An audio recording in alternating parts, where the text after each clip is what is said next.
អាគ្នាឥឡូវហ្នឹងគឺខាងពីអីមានការចែកកាដូថែមពីលើពីការបញ្ចុះតម្លៃទូរស័ព្ទអញ្ចឹងចឹងបើសិនជាបងមានបញ្ហាទូរស័ព្ទបញ្ហាខូចអីបងអាចយកមកជួសជុលពីឥឡូវបានខាងបងមានការបញ្ចុះតម្លៃពិសេសហើយមាន free កាដូជូនបងទៀតចាគឺយើង free ជាមួយនឹងថង់ការពារទឹកពេលដែលលេងចូលឆ្នាំអញ្ចឹងមើលមានច្រើនម៉ូតច្រើន line ខ្លាំងមែនតើបងអាម៉ូតនេះក៏មានហើយ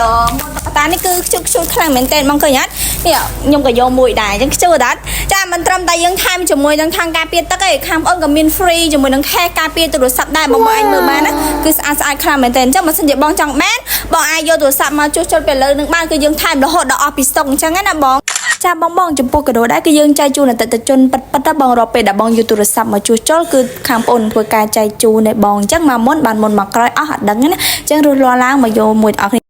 សម្រាប់ឱកាសចូលឆ្នាំថ្មីខាងមុខនេះបងសូមជូនពរឲ្យបងមានសុខភាពល្អសុខសុវត្ថិភាពធ្វើដំណើរទៅទីចិត្តទីឆ្ងាយជួបតែសុខសុវត្ថិភាពអញ្ចឹងណាមកបងទាំងអស់គ្នាចាសូមអរគុណច្រើន